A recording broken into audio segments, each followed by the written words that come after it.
जम्मू कश्मीर में government job ही job मानी जाती है और जो प्राइवेट जॉब करते हैं वो किसी खाते में नहीं आते। मेरे साथ दो व्यक्ति मौजूद हैं इस समय जो बड़े ही परेशान हैं। इनसे बात करते हैं और जानते हैं परेशान और क्या ऐसी परेशानियां आपको आ गई हैं जो आपको मीडिया के पास आ जाना पड़ा। सर, हमारी परेशानी बस ये है कि जैसे कि आप सभी जानते होंगे, जम्मू कश्मीर में जेकेएसएसबी के द्वारा पुलिस की एक नोटिफिकेशन जारी की गई है, बिल्कुल। जिसमें कांस्टेबल की 4002 पोस्टें एडवर्टाइज हुई हैं अभी 2024 में। जी, 2024 में। और इसी रिक्रूटमेंट को अगर हम पीछे देखें तो लास्ट टाइम ये 2016 में हुई थी। जब हम लोग अपनी पढ़ाई में बिजी थे तब हम लोगों ने इसके लिए अप्लाई नहीं करा था, क्योंकि तब हम पढ़ रहे थे। अच्छा। पढ़ाई अभी हमारी कंप्लीट नहीं थी। हमने सोचा था कि पढ़ाई कंप्लीट होने के बाद साल बाद, 2 साल बाद, 3 साल बाद फिर भर्ती आएगी तो हम जरूर अप्लाई करेंगे इसके लिए। बिल्कुल। लेकिन सर 2016 से लेके 2024 ये तक, तो 8 साल हो गए। हाँ जी, 8 सालों में ये भर्ती दोबारा फिर से नहीं आई और अच्छा। अब 24 में ये भर्ती आई। और इसमें एज का जो क्राइटेरिया है वो वही 18 से लेके 28 साल तक का रखा गया है, जिसमें हम लोग ओवर एज हो गए। अगर हम लोग पीछे देखें, दिसंबर 2023 तक हम लोग एलिजिबल थे, लेकिन दिसंबर 2023 गुजरने के बाद जब 2024 का साल आया तो इसमें हम इन एलिजिबल हो गए। अब हमारी एज थोड़ी सी 2 महीने, 3 महीने, किसी की 6 महीने ऊपर हो गई। और हमारे ही यूटी में कुछ और भी बहुत सारे साथी हैं जिनकी 2 साल 3 साल एज ऊपर हो गई। क्योंकि अगर मान के चलिए 2016 में भर्ती आई थी पहले, अगर 17 का एक साल छोड़ के 18 में फिर दोबारा होती या 19 में होती तो 20 में होती तो आज जो बच्चा 3 साल ओवरेज हो गया या 4 साल ओवरेज, वो तब ओवरेज नहीं था, तब वो एलिजिबल था, तब वो आराम से इन हो सकता था। लेकिन बदकिस्मती से हमको ये कहना पड़ रहा है कि 16 से 24 तक 8 सालों में कोई भी रिक्रूटमेंट नहीं हुई है। और बीच में बॉर्डर बटालियन की कांस्टेबल की भर्ती आई भी, लेकिन वो सिर्फ बॉर्डर के लोगों के लिए ही थी। उसमें हम सारे जम्मू कश्मीर यूटी के ऑल डिस्ट्रिक्ट इवन के, बॉर्डर बटालियन के लिए भी लोगों ने काफी प्रोटेस्ट वगैरह किया था। बिल्कुल बिल्कुल, वो भी 10 किलोमीटर बॉर्डर एरिया में, जो एरिया फॉल करता है हमारा, कुछ ही डिस्ट्रिक्ट का एरिया हुआ था, वही बच्चे अप्लाई कर सकते थे। तो सारे जम्मू कश्मीर की यूटी के बच्चे उस भर्ती में पार्टिसिपेट नहीं करे। तो ये जो भर्ती अभी कांस्टेबल की आई है, इसमें सारे लोग एलिजिबल हैं, मतलब वो फॉर्म भर सकते हैं। लेकिन एज क्राइटेरिया अगर देखें तो 18 से लेके 28 साल तक है। हम लोगों ने बहुत उम्मीदें लगाई हुई थी। मैं अपनी अगर बात करूं, और मेरे जैसे अनेक साथी ऐसे हैं। मतलब सपना होता है हाँ, लोगों का। सपना होता है सर, बिल्कुल सपना होता है। और प्राइवेट हाँ, सेक्टर का क्या हाल है वो तो आप सब प्राइवेट जानते सेक्टर हैं। का क्या हाल है जम्मू कश्मीर में वो तो सभी लोग जानते बिल्कुल। हैं। कोई स्कोप नहीं है सर, इतना स्कोप नहीं है कि हम लोग वहां पे अपनी लाइफ गुजार सकें। और ना ही हमारी इतनी उस साहब की एक टेक्निकल क्वालिफिकेशन है जिससे हम लोगों को प्राइवेट कंपनियां हायर कर पाए। हम सिंपल ग्रेजुएट लोग हैं साहब, बिल्कुल। मास्टर डिग्री भी की है, लेकिन अच्छा, हम हमने लोग, ग्रेजुएट हाँ, ग्रेजुएट है, मास्टर्स भी किया है। मास्टर्स भी की है और सर। कांस्टेबल के लिए minimum qualification 10th I guess 10th है, चाहिए, है ना? 10th है, तो मतलब 10th है। आप अच्छी खासे क्वालिफाइड हाँ, है इसके लिए। इतना पढ़ने के बावजूद भी हम लोग कांस्टेबल की भर्ती के लिए इतना मतलब रो रहे हैं, क्योंकि हमारे पास नौकरी अगर चाहिए तो इसके अलावा मुझे नहीं लगता शायद कि इतना और कोई रिक्रूटमेंट हो सकती है इतने बल्क में, जिसमें इतनी ज्यादा पोस्टें हों। अगर हम लोग टीचिंग के लिए अगर देखें तो टीचिंग में 74,000 आरईटी टीचरों को रेगुलराइज किया गया। और उसके बाद हम लोगों का अब वो मास्टर्स डिग्री करने का मुझे लगता है कोई फायदा है, क्योंकि टीचर्स की रिक्रूटमेंट तो आने वाली है नहीं, आ भी नहीं रही, क्योंकि उतने आरईटी टीचर लोग जो रेगुलराइज कर दिए गए हैं वही लोग, एक पीछे कुछ टाइम पहले हमने एक पढ़ा था जिसमें कहा गया था कि लगभग 2030 तक जम्मू कश्मीर में कोई भी टीचर की इतनी भारी पोस्ट नहीं आएगी। हायर एजुकेशन में कभी कभार एक एक दो दो पोस्ट या चार चार पोस्ट हर एक डिपार्टमेंट में आती रहती है, ठीक, वो एक अलग बात है। लेकिन हमारे पास अब नौकरी लेने का यही एक साधन था कि हम जम्मू कश्मीर पुलिस में कांस्टेबल की भर्ती जरूर देखेंगे, क्योंकि और वो भी हाँ, 2016 2016 में हुई थी और अब 24 में आई।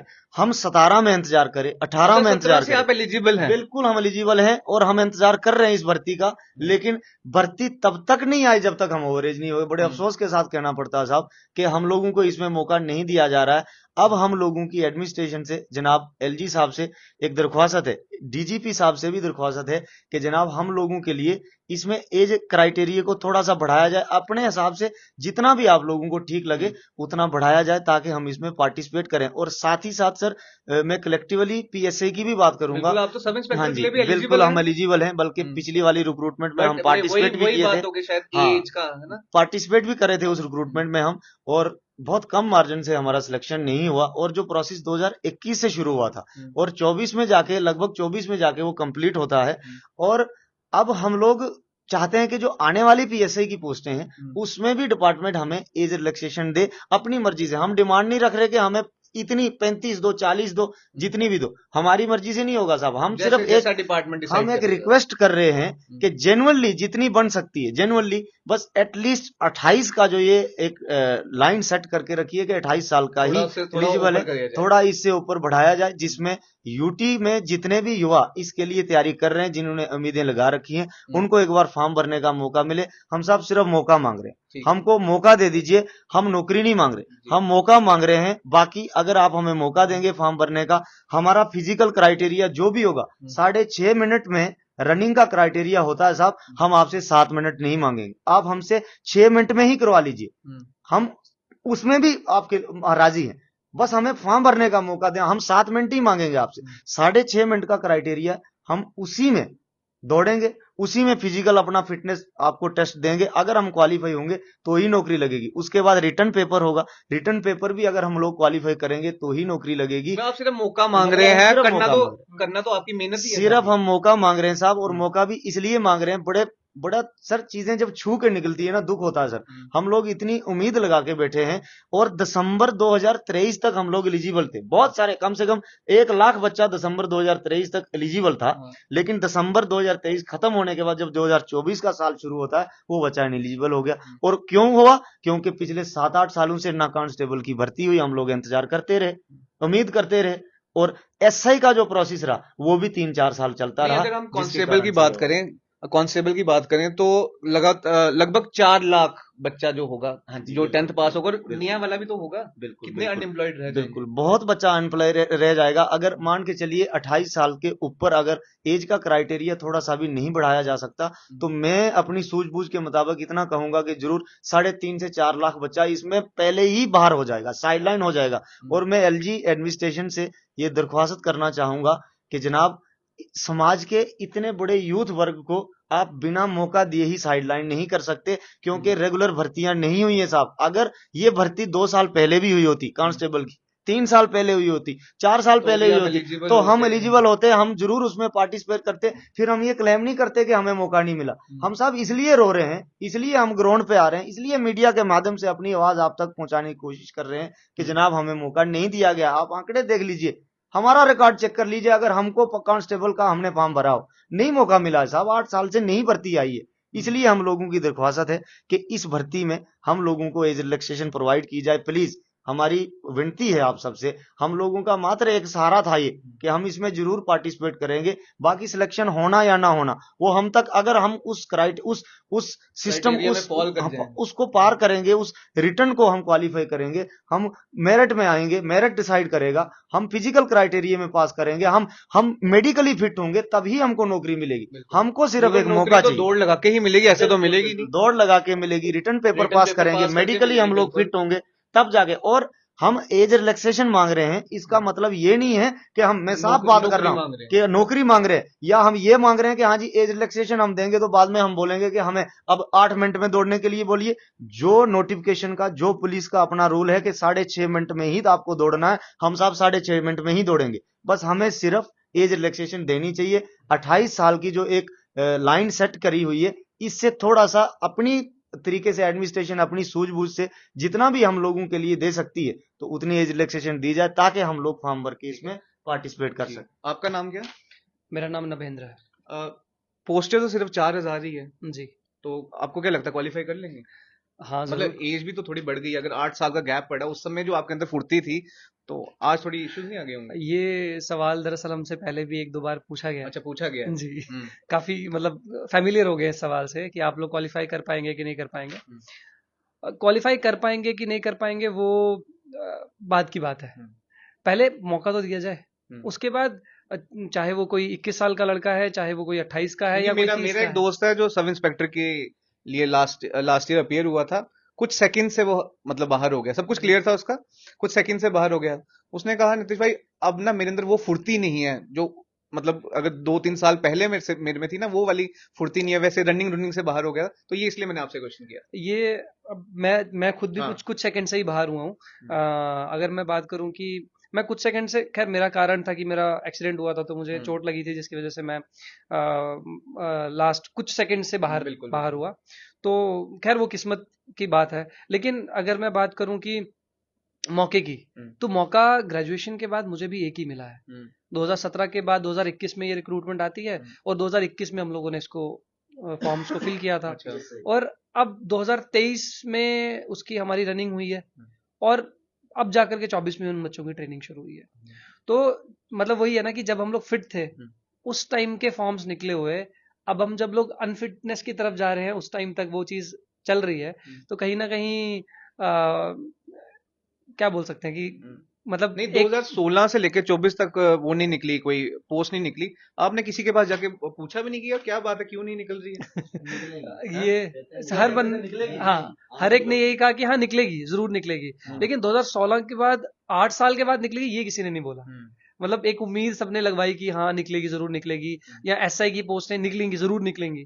कब निकलेंगी वो टाइम फ्रेम किसी ने नहीं दिया कि अच्छा हम लोग निकालेंगे 4 साल के बाद, हम निकालेंगे 8 साल अच्छा, के आप बाद। तो यहाँ पे 2 व्यक्ति बैठे हुए हैं मेरे साथ, जी। पीछे और कितने लोग हैं जो इस क्राइटेरिया में फॉल नहीं कर रहे हैं? अगर मैं सिर्फ 18 टू ग्रेजुएट्स की 28 वाले क्राइटेरिया में।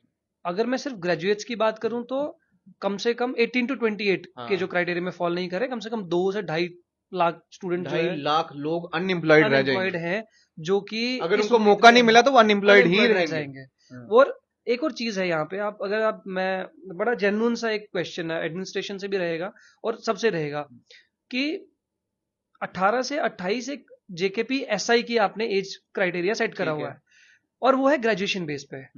अब अगर हम यूपीएससी को ले ले, चाहे वो एसएससी को ले ले, ये सारे ग्रेजुएट लेवल के एग्जाम है। चाहे हम लोग केएस को ले लें, जेकेएस के बारे में बात करें तो वो भी एक ग्रेजुएट लेवल का एग्जाम है। उनमें जो एज लिमिट है ना सर, वो 21 से शुरू होती है, क्योंकि कोई भी इंसान जो भी है वो ग्रेजुएट होता है 21 के बाद। जी। तो जेकेपीएसआई की एज 18 से 28 करना, वो मतलब 18 18 की उम्र 19 में आपका 20 कहना है कि वो बंदा ग्रेजुएट नहीं होता, ग्रेजुएट तो नहीं है, फिर कौन एलिजिबल हुआ? तो वो 3 से 4 साल तो जो है वो व्यर्थ जा रहे हैं ना। तो वो उसको तो शिफ्ट किया जा सकता है बिल्कुल है ना, उसको एज रिलैक्सेशन ना दे करके उसको 21 से आगे बढ़ा दिया जाए, बिल्कुल। है ना। 30 से, या जो भी जिसको भी 31 30 है, 32 जो 35 है, भी, 32 हाँ। है, जो भी जिसको जिस तरीके से ठीक लगे, या एडमिनिस्ट्रेशन को जिस तरीके से ठीक लगे वैसे बढ़ाया जा सकता है। बाकी स्टेट्स में बात करें तो वहां पर भी जो एज क्राइटेरिया है कहीं ना कहीं 21 से ही शुरुआत की जाती है। 18 में कोई भी ग्रेजुएट नहीं होता, ये बहुत बेसिक कॉमन सी बात है, क्योंकि मैं 18 में ग्रेजुएट नहीं हुआ था, मुझे इतना पता है। नहीं, हमारे जम्मू कश्मीर में अनएम्प्लॉयमेंट भी मैंने सुना काफी पीक पर है। अगर आंकड़े देखें तो जितना मैंने पढ़ा है या जितना मैंने सुना है कौन से नंबर पे? कि ये पहले नंबर पे पहले नंबर पे पहुंच गया है। और जो हाँ। साथ में मैंने सुना जिनकी गवर्नमेंट जॉब नहीं लगती, उनकी तो शादियां भी थोड़ी प्रॉब्लम आ रही है। तो ये जो अगर हम लोग बोले कि अनमैरिड्स की, तो वो भी जनसंख्या जो नंबर 1 नहीं है? नंबर 1 है, सबसे ऊपर नंबर जम्मू कश्मीर ही हाँ, है ना सर? अनमैरिड्स की सबसे ज्यादा क्यों? क्योंकि इसमें मैंने कुछ 2-3 महीने प्राइवेट सेक्टर में जॉब करी थी। ठीक है। तो मेरे क्वालिफिकेशन के अकॉर्डिंग तो वो मुझे कुछ पे नहीं कर रहे थे। अगर मतलब ऐसा बोलूं कि अगर मैं इंडिपेंडेंटली अगर वो जॉब करूं, मतलब मेरे को किसी चीज का सपोर्ट ना हो, तो मुझे नहीं लगता कि उस उतने से अमाउंट में मैं अपने फैमिली को भी चला पाऊंगा। अच्छा। और वो इतना इतना बोलते हैं ना कि पीनट्स पकड़ाते हैं हम लोगों को हाथ में, कि ठीक है आप लोगों ने मजदूरी की है तो आप लोगों को ये हम लोग थोड़ा सा कुछ wages, दे रहे हाँ? हैं कि हाँ वेजेस। तो मुझे लगता है दिहाड़ी मजदूर जो वो ज्यादा लगे हैं वो ज्यादा हमसे ज्यादा कमाते हैं, अगर हम लोग प्राइवेट सेक्टर जॉब्स की बात करें। तो इसीलिए फिर ऑब्वियस ही बात है कि जो अनमैरिड्स की जो रेशो है जम्मू में ज्यादा ही होगी, क्योंकि कौन 10-15 हजार की जॉब पे अपनी बेटी की शादी करवाएगा किसी के साथ, ऑब्वियस ही बात तो है। अच्छा, मुझे एक चीज बताइए कि बचपन से सपना था सब इंस्पेक्टर या पुलिस वगैरह में जाने का, कि सर मेरे फादर डिफेंस में, डिफेंस में? तो तो डिफेंस वालों को तो बचपन से ही ट्रेनिंग ऐसी होती है कि भाई। जी, तो हम लोग मतलब मैंने कंबाइंड डिफेंस सर्विसेज के लिए भी अपीयर हुआ हूँ, सीएपीएफ के लिए भी अपीयर हुआ हूँ। तो अब ठीक है, वहां पे हम लोग नहीं मतलब अंदर हो पाए, क्योंकि एसएसबी काफी ज्यादा टफ होती है और बड़े वो होते हैं ना कि फ्यू चूजन वंस को चूज किया जाता है। जेकेपीएसआई को हम लोगों ने एक उम्मीद की तरह देखा था कि हाँ ये एक ऐसा एग्जाम है जिसको हम लोग क्लियर करने के बाद सर्विसेज में रह सकते हैं, जा सकते हैं। तो अब अगर वो भी मौका हमसे छीन लिया जाएगा तो सर वो मुझे लगता है कि वो हमारे साथ नाइंसाफी होगी। अगर आपको इस समय कोई गवर्नमेंट एम्प्लॉय देख रहा होगा हायर अप्स का, तो आप क्या उनके साथ उन्हें क्या कहना चाहेंगे? हमारे जो लेफ्टिनेंट साहब, गवर्नर साहब हैं वो, और जो भी हमारी एडमिनिस्ट्रेशन, अगर वो हमारी आवाज़ सुन रही है या हम लोगों को वो लोग देख रहे हैं, तो हमारी सिर्फ एक ही दरख्वास्त है कि कांस्टेबल अगर 8 साल के बाद अगर वो पोस्टें आप लोग एडवर्टाइज कर रहे हैं, तो अपनी समझ से हम लोगों को एज रिलैक्सेशन दे दीजिए, ताकि हम लोग भी उस चीज़ के लिए एलिजिबल हो पाए। पहली चीज़। दूसरी चीज़, अगर जेकेपीएसआई के लिए भी अगर हम लोग बात करें, जिसकी पोस्ट अभी एडवर्टाइज नहीं हुई है, 752 पोस्टें उनकी आने वाली हैं, तो उनके लिए भी हमारी यही दरख्वास्त है कि उनमें भी एटलीस्ट हम लोग को जो है एज रिलैक्सेशन दी जाए, क्योंकि अगर हम लोग उनके लिए भी इनएलिजिबल हैं, हर एक एग्जाम में 2 से 3 मौके 4 मौके मिलते हैं, क्योंकि वो रेगुलर इंटरवल्स पे एडवर्टाइज होती रहती है। ये रेगुलर इंटरवल्स पे एडवर्टाइज नहीं हुई है, तो हम लोग को एटलीस्ट एक एक मौका तो मिले। तो यही हमारी दरख्वास्त है कि हमें जेकेपीएसआई में भी एज रिलैक्सेशन दी जाए। तो ये लोग सिर्फ मौका चाहते हैं, ये नहीं कह रहे हैं कि हमें नौकरी दो, ये अपने दम पे नौकरी लेना चाहते हैं। रनिंग अगर निकालते हैं तो इन्हें नौकरी दो, पेपर क्लियर करते हैं तो नौकरी दो। बस एज क्राइटेरिया जो ये कह रहे हैं, थोड़ा सा जहां ये फॉल नहीं करते हैं, अगर एज रिलैक्सेशन इन्हें मिल जाए तो इनके लिए अच्छा हो जाएगा।